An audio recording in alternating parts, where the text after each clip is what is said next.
महाभारत में अनगिनत वीर, साहसी और पराक्रमी योद्धा थे जिनके पास अत्यंत ही विनाशकारी अस्त्र और शस्त्र थे।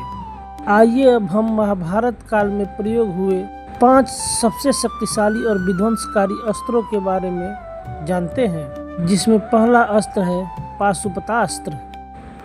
पाशुपतास्त्र अर्जुन द्वारा भगवान शिव के तपस्या से प्राप्त किया गया अस्त्र था। यह भगवान शिव का शक्तिशाली अस्त्र माना जाता है। शिव के त्रिशूल और विष्णु के सुदर्शन चक्र में ही इसे रोकने की क्षमता थी। यह एक ऐसा अस्त्र था जिसे चलाने के लिए धर्म का पालन करना बहुत ही जरूरी था।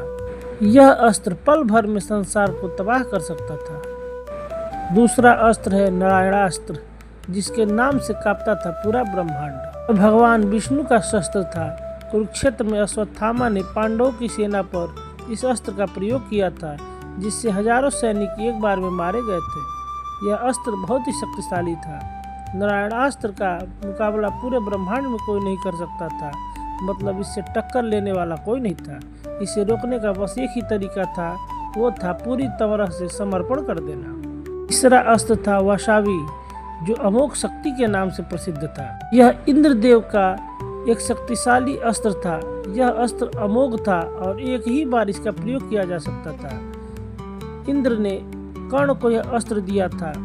कर्ण ने इस अस्त्र को अर्जुन को मारने के लिए रखा था, परंतु परिस्थिति के कारण कर्ण को इसका प्रयोग भीम के पुत्र घटोत्कच पर करना पड़ा था। सुदर्शन चक्र।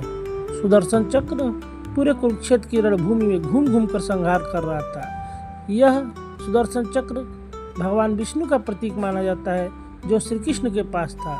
महाभारत के युद्ध में कौरव और पांडव तो केवल चरित्र मात्र थे, लेकिन वास्तव में पापियों को उनके पाप की सजा श्री कृष्ण अपने सुदर्शन चक्र से दे रहे थे। यह बात बर्बरी के कटे सिर ने भी सभी को बताई थी।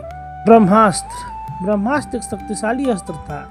महाभारत में अर्जुन, कर्ण और श्री कृष्ण जैसे योद्धा इसे चलाने का ज्ञान रखते थे।